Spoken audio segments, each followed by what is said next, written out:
Okay, hi guys, welcome to Vamos Gaming. My name is Charlie. So this is my summary of what I've seen from the recent CES 2025. AI.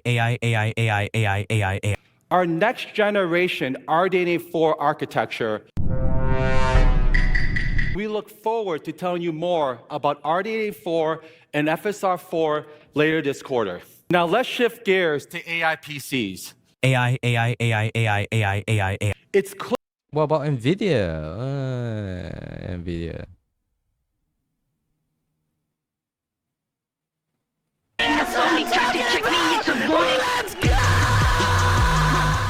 Impossible without artificial intelligence. Impossible without the four teraops of AI.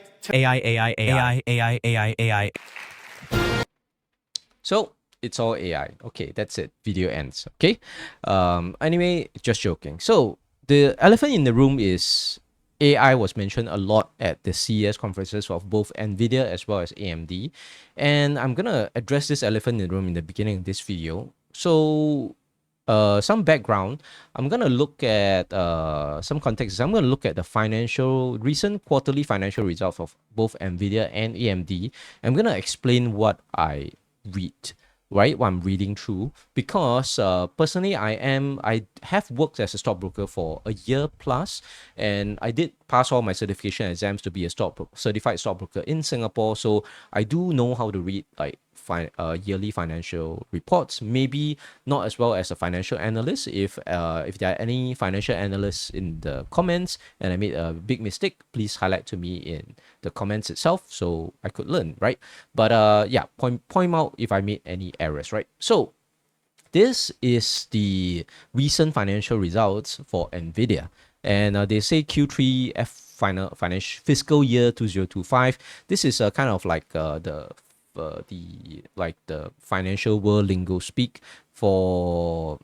Actually, basically, they are declaring the results, which ended at, I believe, November 2024, right? So it's their earnings up to November 2024, but they call it fiscal year 2025. But for the casual folks, don't have to worry about that. It's confusing, yes, but this is what they just recently made in 3 months. They didn't just make $35,000. That will be the price of one of their H100 GPUs, right? They made 35,082 billions of dollars. So financial reports are usually declared in millions. So how much is this? $35 billion in 3 months. $35 billion in 3 months. Most of us are struggling to make 1 million, right? In our whole lifetime go, yeah, I hit it. I'm a millionaire. I made 1 million. They make 35,000 millions in 3 months. That is how much they make. So if that's not mind-boggling enough, how much Nvidia make? I'm going to compare it with Singapore's GDP. So I am from the country of Singapore, and Singapore is known as one of the richest countries in the world. This is our gross domestic product. In last year, this is estimated to be 530 billion. So how much did Nvidia make again? 35. Let's divide it by 530. So Nvidia in 3 months makes 6.6% of Singapore's GDP in just 3 months. That means in a year, they're going to make 4 of them, and they're going to make 26% of Singapore's GDP in a single year. Singapore, we just celebrated our 60th anniversary, so it took us 60 years to get here, and Nvidia is just going to take 4 years to earn more than our country's GDP. That is how insane and the amount of money that Nvidia is making. And out of all that $35 billion in 3 months, how much of it, where did the money come from, right? So if we actually go down, they will say here, third quarter revenue was a record 30 billion. So out of the 35 billion, 30 billion of it come from data center. What does data center mean? And you know it is AI. They're talking about availability of the new H200 GPUs, which is for AI. But their previous H100s were selling like hotcakes, and I think each GPU was like worth like 30,000 or like 50,000, some crazy amount of money for a single GPU, and they were selling it like hotcakes. It was in such high demand that they couldn't make them fast enough. There's a huge waiting list, and even the waiting list is full, right? Yeah, you had to use connections just to get onto the waiting list. Yeah, then they driven by the oh no no yeah, the H100 sold really well. Blah blah blah blah. Then they talk about achievements, supercomputers using Nvidia AI and so on. Built Taiwan's fastest AI with Nvidia Blackwell and so on and so forth. So they're all talking about AI. So AI made the majority of that $35 billion. Then where did the rest come from? Oh, how about gaming, right? The 4090s sold well, right? They were almost like they were out of stock and so on. So gaming only made up a paltry 3.3 billion. 3.3 billion compared to 30 billion from their AI segment means it's only a paltry 10%. So it's chump change. So you can't blame Nvidia for structuring their whole CES talk around AI when AI is making them like 90% of the money, when gaming is only like 10%. So since gaming is 10%, so they just dedicate like maybe 5 to 10% of their whole CES talk to announcing gaming GPUs, and then that's it, right? So you can't blame them. Then the rest of their income comes from like they dabble a little bit in robotics, only a few hundred million, paltry sum.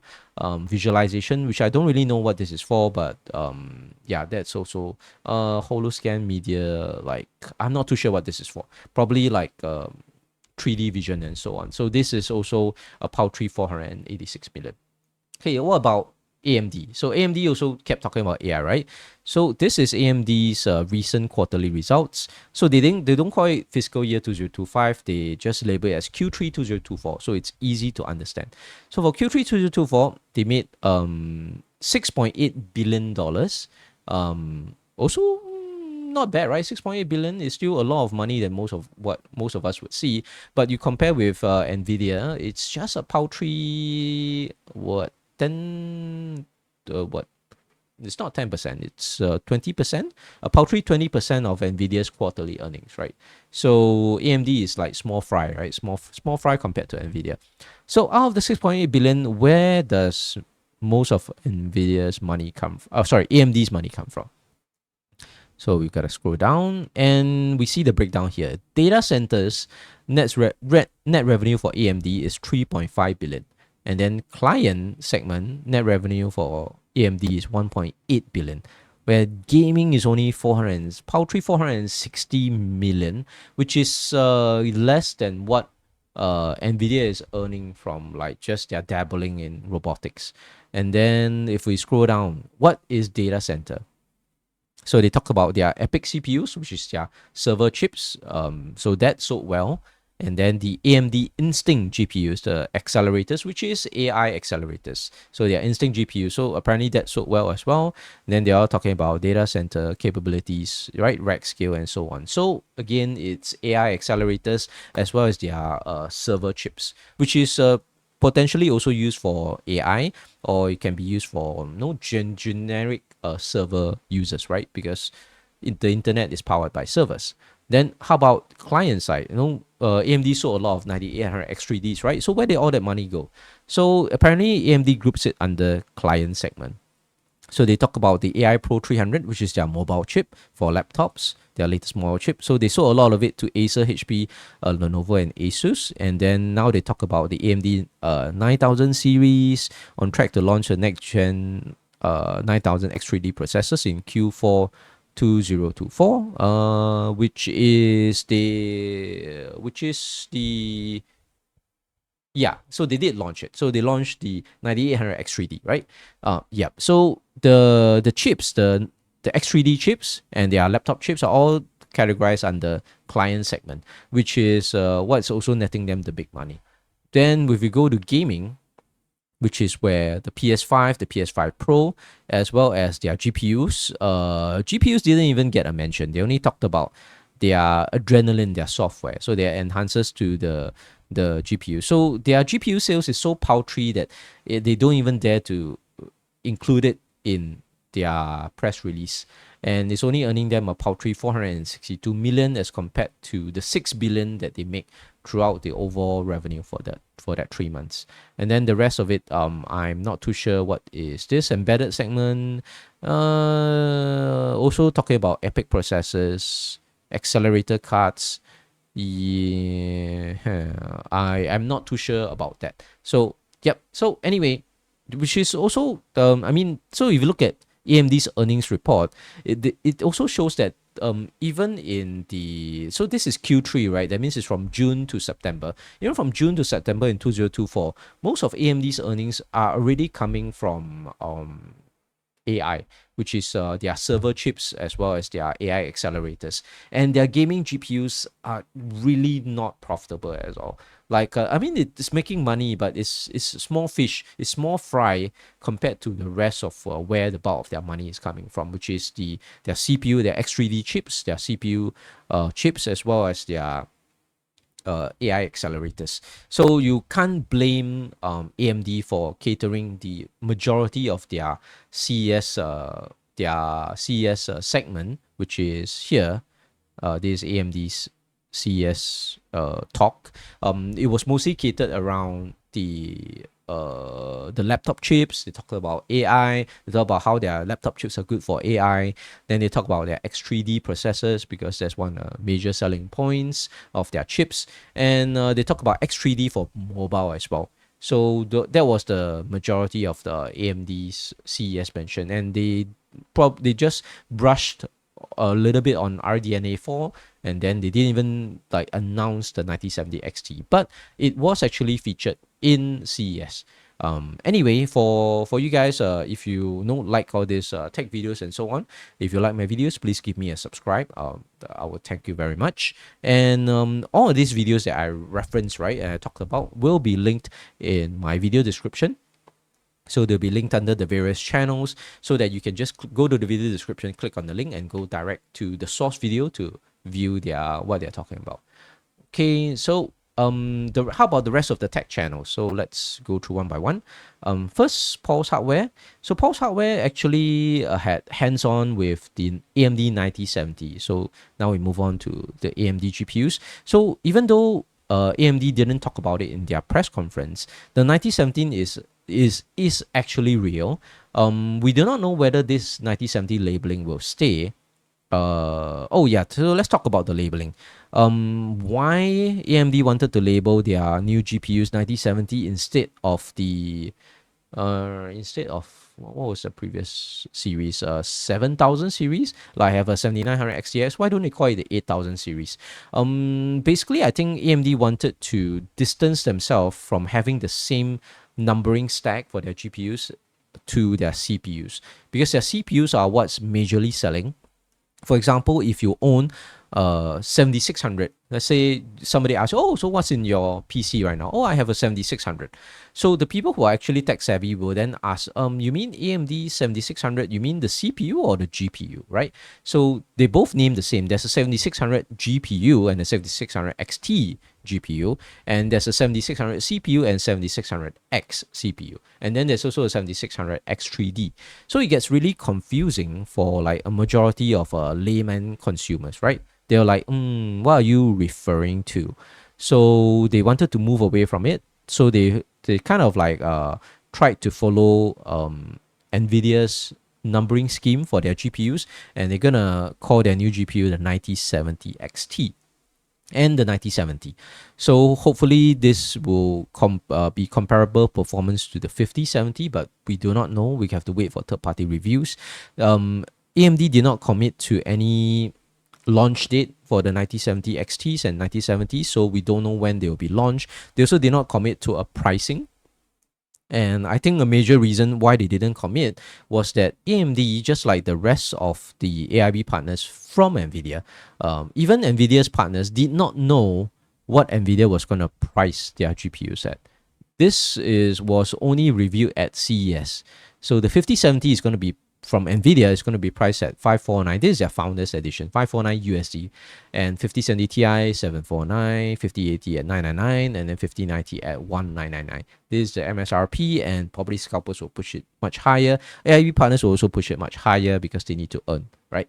So AMD, just like the rest of Nvidia's partners themselves, did not know the 5070 was going to be priced so low at 549. This is considered low because it's actually mentioned by one of the videos. I can't remember exactly which video. I think it could be Paul's Hardware, it could be Hardware Unboxed, where they talk to the AIB partners of Nvidia, such as Gigabyte, Asus, and so on. And the partners were generally surprised because even the partners did not know what was the MSRP of the 5070 and 5070 Ti, and they were surprised that the 5070 is going to launch at 549.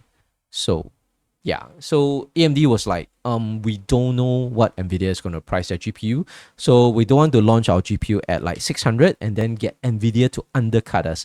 Then we have to immediately slash the price before release, right? So they wanted to avoid that. So basically, they just, right, let's not even announce the pricing for our 9070, and we will just leave it to Nvidia to announce theirs first, and then we will try and undercut them in price by pricing it below their 5070 and 5070 Ti's, depending on the performance.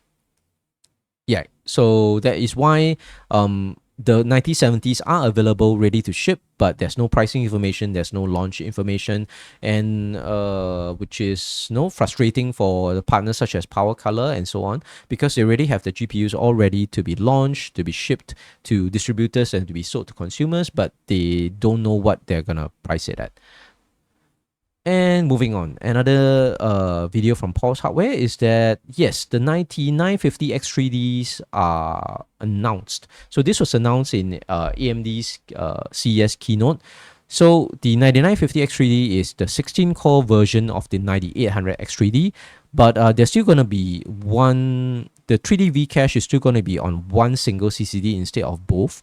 So we're still not going to get double CCD 3D V cache. And AMD also announced the mobile X3D chips for laptops, which is somewhat exciting if you're looking for a new laptop, so you want faster gaming laptops. Yeah, so that is that. So the 9950 X3D, they will say they will be available Q1, and we will just have to wait for third-party reviews. Personally, I am waiting for a 9950 X3D. I don't know whether it'll be worth the money to buy. But I want to see at least what's the performance before I decide whether I should purchase a 9800 X3D or to go for the 9950 X3D, for example. Okay, so there's that. And moving on, another Paul's Hardware video. He was talking about how the 5070 is not the 4090. So in Jensen's keynote speech for Nvidia, he announced that the 5070 is going to have 4090 levels of performance, and all of the tech channels, including me, is quite skeptical of that claim, because he added a big footnote that it's not possible without AI, which means the 5070 is going to use a lot of AI features to frame gen and all that, DLSS and all that, to try and to boost its frame rate. And what Jensen was probably claiming is that the 5070's boosted frame rate is comparable to the 4090. Is it comparable to 4090's boosted frame rate using DLSS as well as frame gen? Probably. So there is a very big grain of salt, right? That means in terms of raster, the 5070 is probably not going to match the 4090. It's probably going to fall way below the 4090 in terms of pure rasterization. And what else is here is probably it's just a summary. So summary of Nvidia's keynote speech and all that. Okay, moving on. So Paul also went around the show floor, and he saw some like these are all the AIB GPUs, like the 5080, 5090s from brands like Gigabyte, from brands like Asus, and so on and so forth. Yeah, and also some motherboards. Okay. So yeah, so that's that. So the AIB GPUs are huge, because the 5090 is declared to have, I believe the Founders Edition is 585 watt TDP. Correct me if I'm wrong, but it's close to 600 watts. So the AIB partners are probably gonna launch the the 5090s at around 600 watt total power, board power, which is huge. So you need a big beefy cooler to cool it. Talking about big beefy coolers, Nvidia's 5090 is hella cool because they actually show, Jensen showed the 5090 and it's only a 2-slot GPU. So it's a 2-slot cooler for 600 watts of total board power to cool. So they must have some insane cooling technology, air cooling technology inside their latest 5090 to make it even possible. Because the AIB partners are still relying on their tried and true tested methods of using beefier coolers, now including a lot of like blow-through fans. The PCB for the reference PCB for the 5090 is now a lot smaller, so that the AIB partners could use a lot of that space to include a blow-through fan to better cool their GPUs. Okay. Other than that, moving on to Hardware Unboxed, so our favorite Aussie tech channel. Tim from Hardware Unboxed actually went around the show floor and he actually touched, oh, there's an ad, right? Is to touch every. Yeah, so he went around the show floor to touch almost every GPU he can. So basically in Tim's video, he actually showcased a lot of the AIB GPUs from the 5000 series, also the AMD 9070 as well.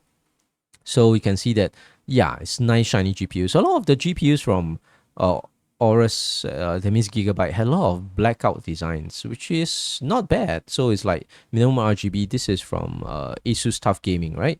So Asus, I think they saw the Strix models, they saw the MSI Supreme models, the tough models. So a lot of the models had that Bluetooth fans, this AIO cooler designs, and so on. Okay, so the GPUs are all like ready. So this MSI, right, the Supreme. So you can see how beefy the GPUs are. I don't know whether those are 5090s or 5080s, but yeah, they are beefy. So AIO models as well. The smaller ones are the 5070s. The 5070s look decently small, like and compact. Like this is a 5070 here, I believe, or it could be a 9070 XT. I'm not too sure.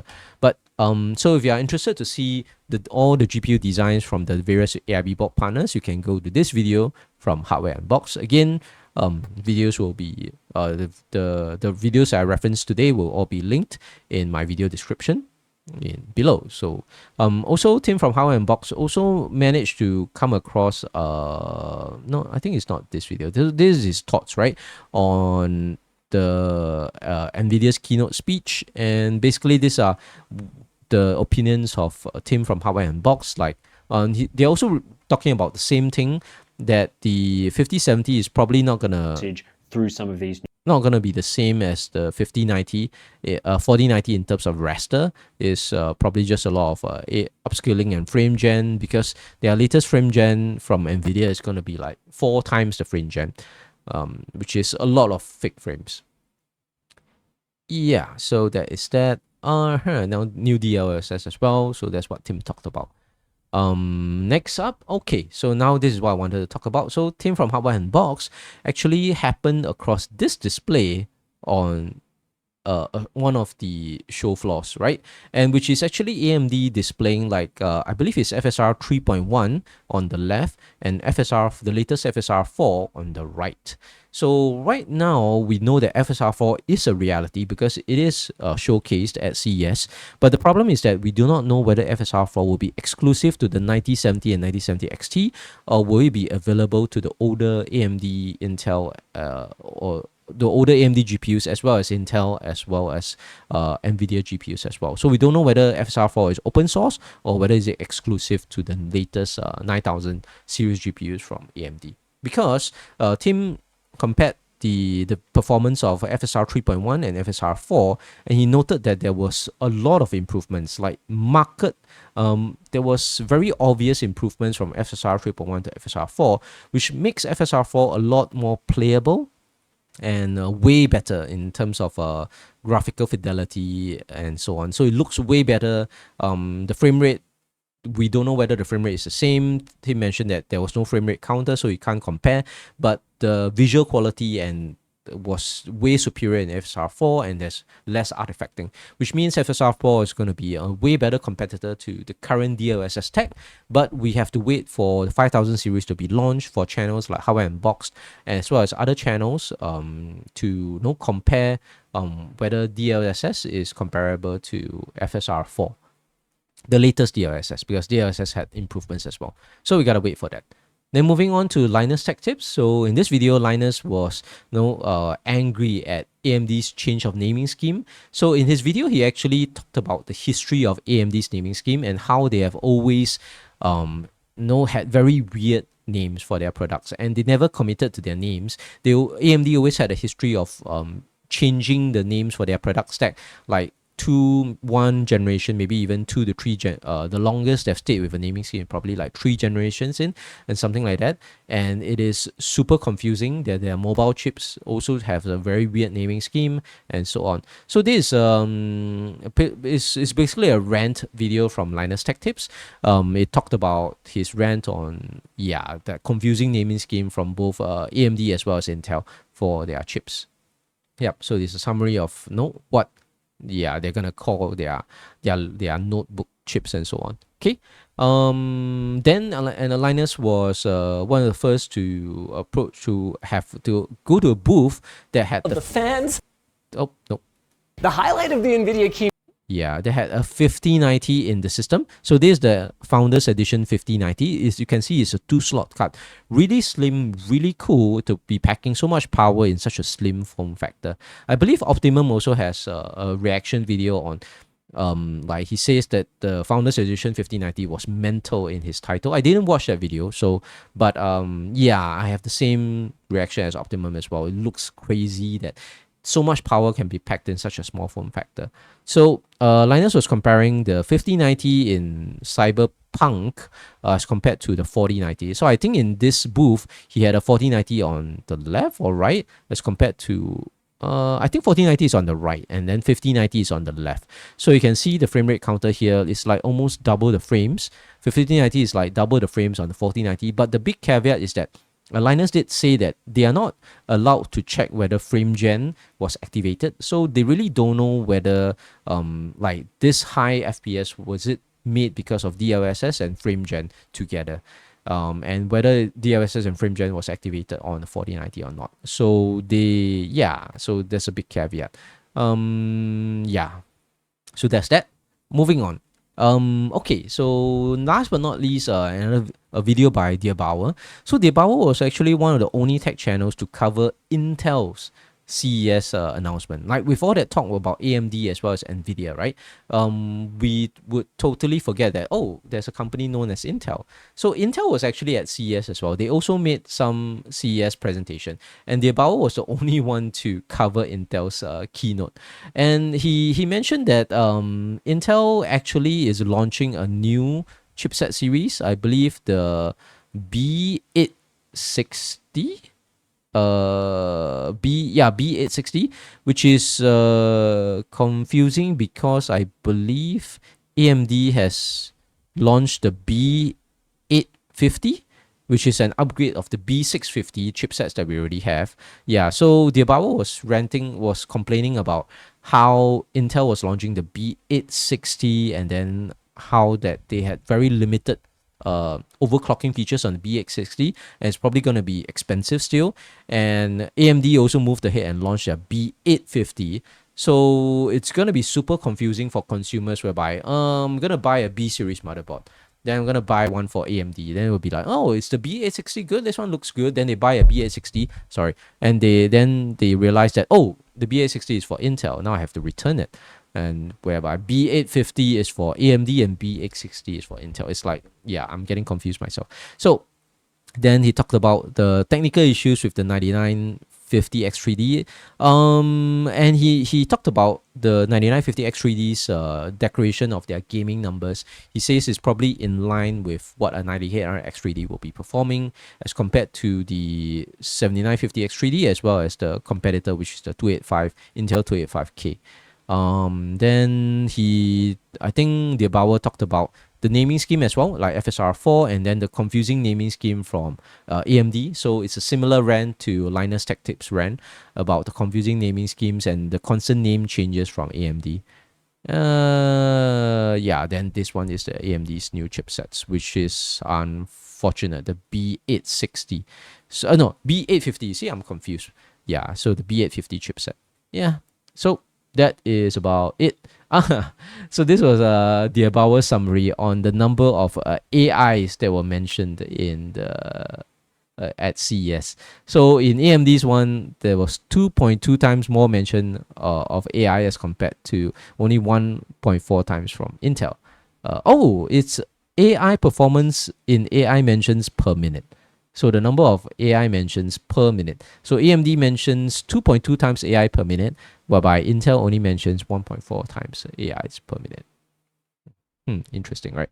So that will be that for this summary video. So if you like the my coverage of CES and if you like this tech videos in general, you can give me a subscribe. I will be very thankful. So then that'll be it for this summary video. So we'll see you guys in the next one.